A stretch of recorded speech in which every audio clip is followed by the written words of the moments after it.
नमस्कार बच्चों, स्वागत है आपके अपने YouTube चैनल यूपी गणित में। और मैं संजीव कुमार। मैं इस वीडियो में आप लोगों को बताने वाला हूं क्लास 10 प्रश्नावली 3.1 का चौथा सवाल। बच्चों, प्रश्न दिया है, निम्न रेखिक समीकरणों के युग्मों में से कौन से युग्म संगत हैं या असंगत हैं? यदि संगत हैं तो ग्राफिक विधि से हल ज्ञात कीजिए। दोस्तों, इस सवाल हमारे पास जो समीकरण दिए हैं 2x - 2y - 2 बराबर 0, 4x - 4y - 5 बराबर 0, ये दो समीकरण दिए हैं। आपको हल करके बताना है कि ये समीकरण जो दिए हैं यह संगत हैं या असंगत हैं। दोस्तों, अगर आप लोग संगत व असंगत वाला सवाल लगाना नहीं आता है तो इस वीडियो के बाद आप संगत व असंगत वाले सारे सवाल आसानी से सीख जाएंगे। ठीक है, तो इसके लिए सबसे पहले बच्चों मुझे करना क्या पड़ता है, हम क्या करेंगे, इसे 2x - 2y - 2 बराबर 0 दिया है, इसे हम समीकरण नंबर बच्चों क्या बना लेते हैं, फर्स्ट बना लेंगे।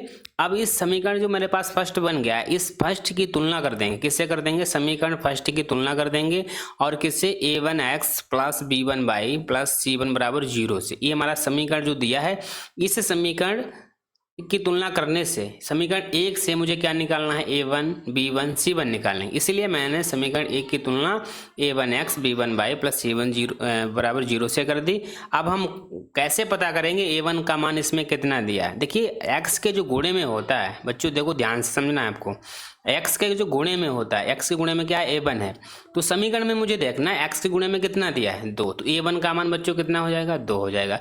इसी तरीके से y के गुणे में क्या होता है, b1, तो समीकरण में देखना है y के गुणे में कितना है, 2 है, लेकिन ये काहे का है, माइनस का, तो हम लिख देंगे b1 बराबर -2, जिसमें x और y कुछ नहीं है, तो इसमें x y कुछ है नहीं दिया है, तो वही मान हमारा c1 का हो जाएगा।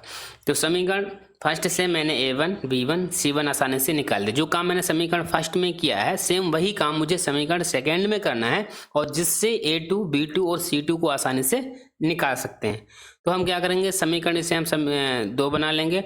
आप समीकरण 2 की तुलना कर देंगे, किससे करेंगे बच्चों, क्योंकि इससे मुझे a2 b2 और c2 निकालना है, तो इसकी तुलना कर देंगे a2x + b2y + c2 बराबर 0 से इसकी हम तुलना कर देंगे। ये हमारा समीकरण जो 2 दिया है, इसकी तुलना किससे करेंगे, a2x + b2y + c2 बराबर 0 से कर देंगे। मतलब x के जो गुणे में होगा, समीकरण 2 में देखना है, अब x के जो गुणे में होगा वो a2 का मान होगा, तो x के गुणे में यहाँ कितना दिया, 4, y के गुणे में b2 होता है, b2 का मान इसमें -4, तो हम लिखेंगे a2 बराबर कितना हो जाएगा, 4 हो जाएगा, और b2 का मान बच्चों कितना हो जाएगा, -4 हो जाएगा, जिसमें x y कुछ नहीं है, वो हमारा c2 का मान हो जाएगा। तो मैंने समीकरण 1 से a1 b1 c1 निकाल दिए, समीकरण 2 से a2 b2 c2 निकालेंगे। ये काम सभी सवालों में मुझे करना पड़ेगा, a1 b1 c1 और a2 b2 c2। समीकरण 1 से a1 b1 c1 निकलता है, समीकरण 2 से a2 b2 c2 निकलता है। ये मान निकालने के बाद अब मुझे बच्चों क्या करना है, अगर आपको संगत व असंगत बताना है तो इसके लिए a1 a2 b2 और c1 को b2 निकालने के बाद मुझे क्या करना है, a1/a2 निकालना पड़ेगा, a1/a2 निकालना पड़ेगा। a1 का मान बच्चों कितना है, 2, और a2 का मान कितना दिया है, 4। a1 का मान 2 था, a2 का मान कितना था, 4, मैंने इसमें पुट कर दिया। अब 2 1 कम 2, 2 दूना 4, तो हमारा कितना हो जाएगा, a1/a2 बराबर बच्चों होता कितना है, 1/2 हो जाएगा। ठीक है, इसी तरीके से b1/b2 भी निकाल देंगे।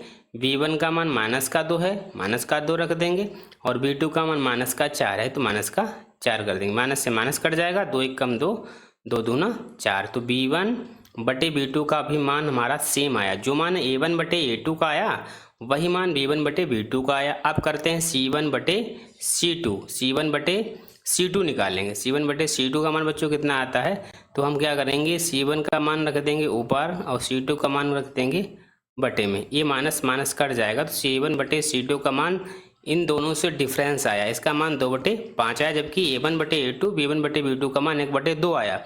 अब जिसमें दो मान सेम दिए हैं, तीसरा मान डिफरेंस है, देखिए यहाँ 2 मान सेम है, a1/a2 का मान भी 1/2 हुआ, b1/b2 का मान भी 1/2 हुआ, लेकिन c1/c2 का मान 2/5 है, ये डिफरेंस है।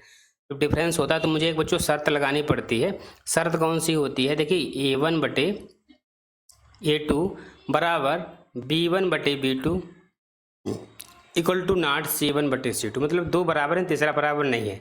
जिसमें ये सिस्टम होता है उस समीकरण को हम असंगत समीकरण कहते हैं। क्या कहेंगे बच्चों? ये समीकरण कौन सा होगा? असंगत होगा। ये समीकरण युग्म कैसा होगा बच्चों? असंगत होगा। तो असंगत होता है तब हम मुझे इसे ग्राफिक विधि द्वारा नहीं सॉल्व करना। अगर संगत समीकरण होता है तो मुझे इसे ग्राफिक विधि द्वारा हल करना, लेकिन ये तो हमारा असंगत पाया गया है, तो मैं क्या करता हूँ, इसको यहीं पर एंड कर देता हूँ। ठीक है, तो यहाँ पर मुझे क्या लिखना है, लिख देंगे रेखिक समीकरण युग्म कैसे हैं? असंगत हैं, इसलिए मैं इसे यहीं पर एंड करता हूँ, क्योंकि अगर ये संगत होता तो मैं इसे ग्राफिक विधि द्वारा सॉल्व करता हूँ। उम्मीद करता हूँ ये वीडियो आपको पसंद ही आया होगा। अगर वीडियो पसंद आए तो वीडियो को लाइक शेयर जरूर करना। अगर आप मेरे चैनल पर नए हैं तो या चैनल को सब्सक्राइब करना, क्योंकि इस चैनल पर आपको सारी जो मैथ की जितनी अभ्यासें हैं वो कंप्लीट आपको मिलने वाली है। ठीक है, धन्यवाद।